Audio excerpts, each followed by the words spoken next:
Hollywood படத்துக்கே சவால் விடுற வகையில் மாயமந்திர காட்சிகள், யானை, புலி, பாம்பு போன்ற மிருகங்களோட சாகச காட்சிகளோடு மிக பிரம்மாண்டமாக எடுக்கப்பட்டிருக்கிறதா சொல்லப்பட்ட இந்த கஜானா படத்தை பார்த்த பிறகு தான் தெரியுது, அத்தனையுமே கேள்விக்குறியாக தெரியுது நமக்கு. இண்டியானா ஜோன்ஸ், நேஷனல் ட்ரெஷர் போன்ற சாகச ஹாலிவுட் படங்களுக்கு இணையாக டஃப் கொடுக்குற வகையில் எடுத்திருக்கிறதா சொல்லிட்டு இருந்தாங்க. ஆனால் கடைசியில் ஏதோ குழந்தைகள் பார்க்குற மாதிரி கார்ட்டூன் படம் போல் கஜானாவை உருவாக்குனது பெரிய ஏமாற்றத்தை தந்திருக்குன்னு சொல்லலாம். பல ஆயிரம் வருஷத்துக்கு முன்னாடி இருந்த அரிய விலங்கான யாழி குறித்து இதில் முதல் முறையாக கிராஃபிக்ஸ் மூலமாக சொல்லப்பட்டிருக்கு. இருந்தாலும் அதையும் அரைகுறையாக காட்டியிருப்பது தான் அதுவும் கொஞ்சம் ஏமாற்றமாக இருக்குது. கதையின் நாயகனாக நடிச்சிருக்க இனிகோ பிரபாகரன் தன்னோட முழுமையான நடிப்பை கொடுத்து கதாபாத்திரத்தை தாங்கி பிடிச்சிருக்காருன்னு சொல்லலாம். கதாநாயகியாக நடிச்சிருக்க வேதிகா கடைசி வரைக்கும் ஒரு அறையில் அமர்ந்து ஹரிஷ் பொராடியோட கதையை மட்டும் கேட்டிருப்பாங்க. ரெண்டு ஹீரோயினுக்கு இடையில், இனிகோ பிரபாகரனுக்கும் ஹீரோயினுக்கு இடையில் ஒரு சீன் கூட காம்பினேஷனில் வச்சுருக்க மாட்டாங்க.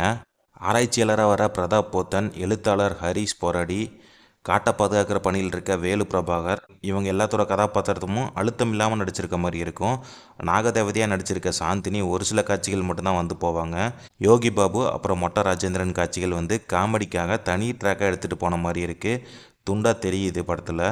மொத்தத்தில் கதாபாத்திரத்தை நம்பாமல் கிராஃபிக்ஸை நம்பி களத்தில் இறங்கியிருக்கிறது திரையில் அப்பட்டமாக தெரியுது. படத்தில் அதுக்கப்புறம் ஒளிப்பதிவாளருக்கு பெரிய வேலை இல்லை. இசையமைப்பாளர் அச்சு ராஜாமணி முடிந்தளவு தன்னோட இசையை மூலமாக படத்துக்கு தோல் கொடுத்துருக்காருன்னு சொல்லலாம். இந்த படத்தோட ப்ளஸ் மைனஸ் என்னென்னு பார்த்தலாம். சமீப காலமாக ஃபேண்டசி மற்றும் ஹாரர் படங்களுக்கு பெரிய வரவேற்பு இருக்குது.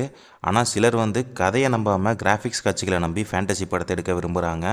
கண்டென்ட் நல்லா இருந்தால் மட்டும்தான் ஜெயிக்க முடியும். இயக்குனர் எடுத்துக்கொண்ட நாட் சூப்பராக இருந்தாலும் அதை சொன்ன விதம் சுவாரஸ்யமாக இல்லை. இவங்க நினச்சபடி கிராஃபிக்ஸ் காட்சிகளும் நேர்த்தியாக அமையலை. இயற்கைக்கு கொஞ்சமும் சம்மந்தம் இல்லாமல் விலங்குகளின் உருவங்களும் திரையில் தெரியுது. இரண்டாம் பகுதி எப்போது முடியுங்கிற அளவுக்கு இந்த படம் ஆம வேகத்தில் நகர்ந்து போன மாதிரி இருந்துச்சு. மொத்தத்தில் கஜானா காலி தான். இந்த படத்தை நான் ஃபுல்லாக பார்த்துட்டு என்னோட ரேட்டிங் 5க்கு 2.5 கொடுப்பேன். நீங்களும் பார்த்துட்டு உங்களோட கருத்து என்னன்னு சொல்லிட்டு மறக்காமல் கமெண்ட்டில் சொல்லுங்கள். தேங்க்ஸ் ஃபார் வாட்சிங். Stay tune.